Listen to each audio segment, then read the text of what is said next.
Welcome back to 5-Minute Fantasy Football, presented to you by the Sports Gambling Podcast Network. Today we're going to talk about the New York Giants.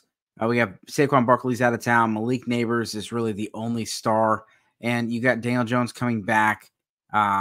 Big regression for them last year after a playoff win and a good season the year before. What do we expect from the Giants? Let's see what Mike Clay projects, ESPN's projections. We got Sleeper's ADP. And we're going to talk a little bit about Underdog. So Underdog Fantasies, they have season-long pick'em. You know, if you want Daniel Jones higher, you can go 16.5 passing touchdowns or 2,900 passing yards, or the lower of 16.5 passing touchdowns. Then Malik Nabers, 925.5 yards, higher or lower. Malik Nabers, 5.5 receiving touchdowns, higher or lower. And use promo code FFSGPN so they know we sent you. So let's look at it. Daniel Jones is back. The team signed Drew Lock, and they also, of course, got Tommy DeVito in the back. 14 games projected for Daniel Jones, which is one less than what I believe Mike Clay has projected for most starters. 3,260 yards, 14 touchdowns, 11 interceptions. On the ground, he's got him doing some work, 486 yards and 3 touchdowns with 92 attempts, finishing as the QB 25. He's currently going off the board as QB 32. It's a little bit of a value, but in your one quarterback leagues, you really want to avoid Jones unless he gets a premium matchup. And Drew Lock, again, you're maybe hoping something happens to Jones, but even if something did, it's not really going to be fantasy relevant unless you're in a 2-quarterback league. Devin Singletary takes over the reins from Saquon Barkley, who's been the Giants' lone star on their offense for the last few years. Singletary has been pretty good. He's had about 1,000 years the last 3 or 4 seasons. He's been very durable. They have him getting 789 rushing yards, 5 rushing touchdowns, 35 receptions, 227 yards, 1 receiving touchdown, finishing as RB34. He's currently going off the board at RB29, so right around this, where he's finishing. He can be a cheap bell cow, but the upside's limited because he's on such a poor offense. Not a lot of TD production.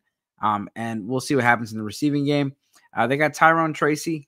He's got 62 receptions, 260 yards with 2 touchdowns, 260 rushing yards on 62 rushing attempts, and then 122 receiving yards, 1 TD.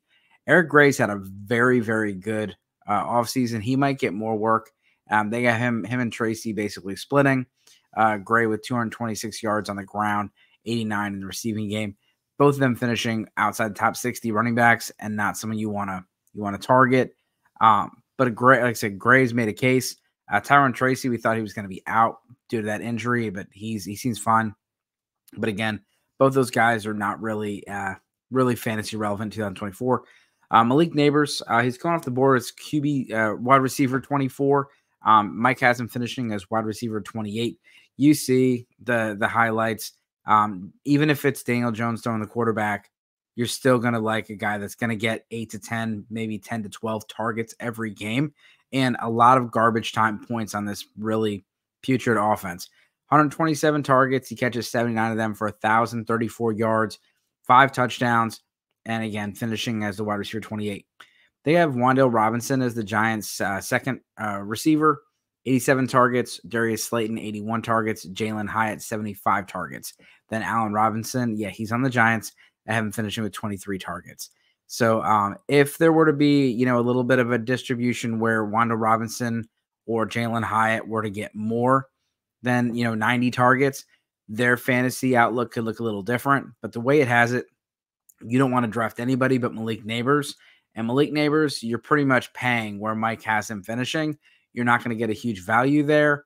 But again, I see the upside here just because of the volume, especially in your PPR formats. This guy could get 130, 150 targets. Then the tight end position, Darren Waller, he's retired. You have Theo Johnson and Daniel Bellinger. We've seen Daniel Bellinger used in the red zone from time to time. Never been a prolific pass catcher, but he's been used, in creative ways where he has scored touchdowns. But Theo Johnson should get a lot of work. The Giants had him. If you watch Hard Knocks, he was their second tight end off the board. They got him in the 4th round. They really like this guy. He's big. He's got a pass catching skill set. He's got a huge catching radius, and he could end up being a red zone target for the Giants. A good deep seam threat. And they got him down for 233 yards, 1 touchdown, tight end 44. He's currently going off the board as tight end 33. So you're not getting, a huge. You're not getting a lot with him actually overpaying for him currently. But another guy that you just want to avoid. I mean, this Giants offense is going to be bad. They're probably going to be playing from behind. So you're going to see some volume. But the turnovers are really going to hurt Daniel Jones. We saw it yesterday against the Texans. Malik Nabers, based on volume, is the only guy that I would consider. That's 5-Minute Fantasy Football. That's the New York Giants. As always, good luck this season.